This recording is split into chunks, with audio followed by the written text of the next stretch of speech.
নমস্কার বন্ধুরা, ডলি রন্ধনশালা সবাইকে স্বাগত। আর আজকে তোমাদের সাথে শেয়ার করব নিরামিষ বাঁধাকপির রেসিপি। আর এই রান্নার স্বাদ আর গন্ধ হবে সেরা সেরা। নিরামিষ বাঁধাকপি যদি একবার এইভাবে রান্না করো তাহলে কিন্তু বারবার এইভাবেই তোমাদের রান্না করতে ইচ্ছে করবে। আর এই রেসিপিটা দিয়ে তোমরা গরম গরম ভাত, লুচি, পরোটা সব কিছুই খেতে পারবে। তাহলে চলো আমি রান্নাটা কিভাবে করেছি সেটা দেখে নেওয়া যাক। বাঁধাকপি কাটাটা সময় সাপেক্ষ, তাই আমি আগে থেকেই বাঁধাকপিটা কেটে রেডি করে নিয়েছিলাম। আমি এই রান্নার জন্য একটা মাঝারি সাইজের বাঁধাকপির অর্ধেকটা কেটে নিয়েছি।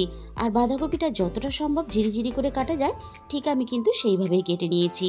আর এই রান্নার জন্য আমি অল্প একটু শিম কেটে নিয়েছি। নিরামিষ বাঁধাকপিতে অল্প একটু শিম দিলে খেতে দারুণ লাগে। শিমগুলো যেহেতু একটু বেশ বড়, তাই আমি 7-8টা শিম এইভাবে মাঝখান থেকে টুকরো করে কেটে নিয়েছি। আর এই রান্নার জন্য আমি এখানে অল্প একটু গোবিন্দভোগ চাল আগে থেকে ভিজিয়ে রেখেছিলাম। গোবিন্দভোগ চালটাকে আমি পরে বেটে নেব। প্রথমে আমি কড়াইয়ের মধ্যে রান্নার জন্য প্রয়োজন মতো সর্ষের তেল দিয়ে দিলাম। আর কপির তরকারিতে একটু তেলের পরিমাণ বেশি দিলে তবেই কিন্তু রান্নাটা খেতে ভালো লাগে। তবে তেলের পরিমাণটা অবশ্যই নিজেদের মতো করে ব্যবহার করবে। তেলটা খুব ভালোভাবে গরম করে নিয়ে ফোড়নে আমি দিয়ে দিলাম অল্প একটু গোটা জিরে আর 2টো তেজপাতা কুচি। ফোড়নটাকে আমি হালকা একটু নাড়াচাড়া করে ভেজে নিলাম। এই রান্নার জন্য আমি একটা বড় সাইজের আলু একটু বড় করে টুকরো করে কেটে নিয়েছিলাম। এবার আমি সমস্ত কেটে রাখা আলুগুলোকে ভাজার জন্য তেলের মধ্যে দিয়ে দিলাম। আলুর সাথেই আমি কেটে রাখা শিমগুলোকেও ভাজার জন্য দিয়ে দিলাম। এই রান্নার সবজি কিন্তু আমি আলাদা করে ভেজে রান্না করব না, আমি একসাথে এক পাকেই এইভাবে রান্নাটা করব। তোমরা চাইলে কিন্তু আলু বা শিম আলাদা করে ভেজেও রান্নাটা করতে পারো। আলু আর শিম আমি একসাথে একটু নাড়াচাড়া করে নিলাম। এবার আমি আলু আর শিমের সাথেই রান্নার স্বাদ মতো লবণটা দিয়ে দিলাম। এবার আমি একটু সময় নিয়ে নাড়াচাড়া করে আলু আর শিম খুব ভালোভাবে ভেজে নেব। মিনিট 5-এর মতো নাড়াচাড়া করে আমি আলু আর শিম একসাথে খুব ভালোভাবে ভেজে নিয়েছি। আর আলু আর শিমের গায়ে একটা সুন্দর কালারও চলে এসেছে। এই সময় আমি দিয়ে দিলাম 1 চামচ আদা বাটা। এবার আমি আলু আর শিমের সাথে আদাটা নাড়াচাড়া করে মিনিট খানেকের মতো একটু কষিয়ে নেব, আদার কাঁচা গন্ধটা চলে যাওয়া পর্যন্ত। আদাটা কষিয়ে নিয়েছি। এবার আমি একে একে গুঁড়ো মশলাগুলো রান্নার মধ্যে দিয়ে দেব। প্রথমে আমি দিয়ে দিলাম 1 চামচ হলুদের গুঁড়ো, সাথেই আমি দিয়ে দেবো ঝালের জন্য অল্প একটু লঙ্কার গুঁড়ো। যেহেতু নিরামিষ রান্না তাই খুব বেশি কিন্তু আমি লঙ্কার গুঁড়ো ব্যবহার করলাম না। নিরামিষ তরকারিতে খুব বেশি ঝাল হলে খেতে ভালো লাগে না, ঝালের পরিমাণটা কিন্তু অবশ্যই কম দেবে। আর দিয়ে দিলাম আমি এখানে 1/2 চামচ জিরে গুঁড়ো আর 1/2 চামচ ধনে গুঁড়ো। মশলাটা কষানোর সময় যাতে পুড়ে না যায় তার জন্য আমি অল্প একটু জল দিয়ে দিলাম। আর এই সময় আমি একটা মাঝারি সাইজে টমেটো কুচি দিয়ে দিলাম। এবার আমি সবকিছু একসাথে নাড়াচাড়া করে খুব ভালোভাবে কষিয়ে নেব।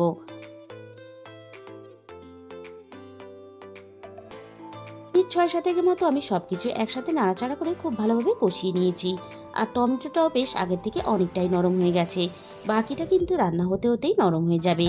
এবার আমি কেটে রাখা বাঁধাকপিগুলোকে দিয়ে দিলাম। এবার আমি বাঁধাকপিটা সবকিছুর সাথে নাড়াচাড়া করে খুব ভালোভাবে কষিয়ে নেব। মিনিট 3-4 মতো আমি বাঁধাকপিটা সবকিছুর সাথে হালকা একটু কষিয়ে নিলাম। আর বাঁধাকপি থেকে কিন্তু হালকা একটু জল ছাড়তে শুরু করে দিয়েছে। বাঁধাকপিটা যাতে খুব ভালোভাবে আরো নরম হয়ে যায় তার জন্য আমি মিনিট 5-এর মতো ঢাকা দিয়ে দিয়েছিলাম।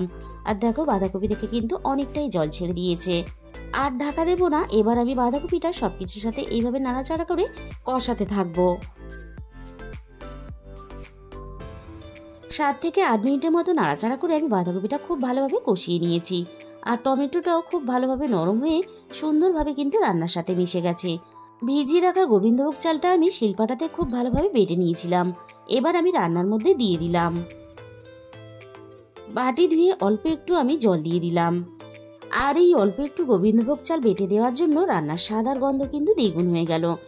বন্ধুরা, তোমরা যদি এভাবে গোবিন্দভোগ চাল বাটা দিয়ে কখনো বাঁধাকপির তরকারি রান্না করে না খেয়ে থাকো তাহলে কিন্তু অবশ্যই বাড়িতে একবার ট্রাই করবে। মিনিট খানেকের মতো আমি নাড়াচাড়া করে চাল বাটাটা খুব ভালোভাবে মিশিয়ে দিলাম। এবার আমি রান্নার মধ্যে প্রয়োজন মতো জল দিয়ে দেব। বাঁধাকপি, আলু সবকিছুই কিন্তু প্রায় সিদ্ধ হয়ে এসেছে, তাই জলের পরিমাণটা কিন্তু আমি খুব বেশি দিলাম না। এবার আমি সবকিছু একসাথে নাড়াচাড়া করে খুব ভালোভাবে মিশিয়ে দেব। যেহেতু নিরামিষ বাঁধাকপির তরকারি তাই আমি স্বাদ মতো অল্প একটু চিনি দিয়ে দিলাম। এবার আমি চিনিটা নাড়াচাড়া করে খুব ভালোভাবে মিশিয়ে দেব। সব কিছু যাতে খুব ভালোভাবে সিদ্ধ হয়ে যায় তার জন্য আমি কিছুক্ষণের জন্য ঢাকা দিয়ে দিলাম। মিনিট 10-এর মতো আমি খুব ভালোভাবে রান্নাটা করে নিয়েছি। মিনিট 10 পরে আমি কড়াই থেকে ঢাকাটাকে সরিয়ে নিলাম। আবারও আমি একটু নাড়াচাড়া করে নিলাম। আলু, শিম, বাঁধাকপি সব কিছু খুব ভালোভাবে সিদ্ধ হয়ে গেছে। আর রান্নাটা দেখে বুঝতেই পারছো বেশ মাখা মাখা হয়েছে। এবার আমি দিয়ে দিলাম অল্প একটু গরম মশলা গুঁড়ো, আর সাথেই আমি দিয়ে দেবো অল্প একটু ঘি। আর এই রান্নাতে কিন্তু ঘি আর গরম মশলা গুঁড়োটা অবশ্যই ব্যবহার করবে। আর আমি যেভাবে রান্নাটা করেছি তোমাদের যদি ভালো লাগে তাহলে একদিন হলেও তোমরা ট্রাই করে দেখো, আর আমাকে কমেন্টের মাধ্যমে জানিও তোমাদের কেমন লাগলো। তাহলে বন্ধুরা, আজকের এই রেসিপিটা ভালো লাগলে ভিডিওতে একটা লাইক করে দিও আর নিজেদের বন্ধুদের মধ্যে শেয়ার করে দিও। আর যে সমস্ত নতুন বন্ধুরা এখনো পর্যন্ত আমার চ্যানেলটাকে সাবস্ক্রাইব করোনি, এরকম নতুন নতুন ঘরোয়া রেসিপি পেতে আমার চ্যানেলটাকে সাবস্ক্রাইব করে পাশে থাকার অনুরোধ রইল। আর তার সাথে সাথে পাশে থাকা বেল আইকনটা ক্লিক করে অল করে দিও, তাহলে আমি যখনই কোনো নতুন রেসিপি আপলোড করব সবার আগে তোমার কাছে পৌঁছে যাবে।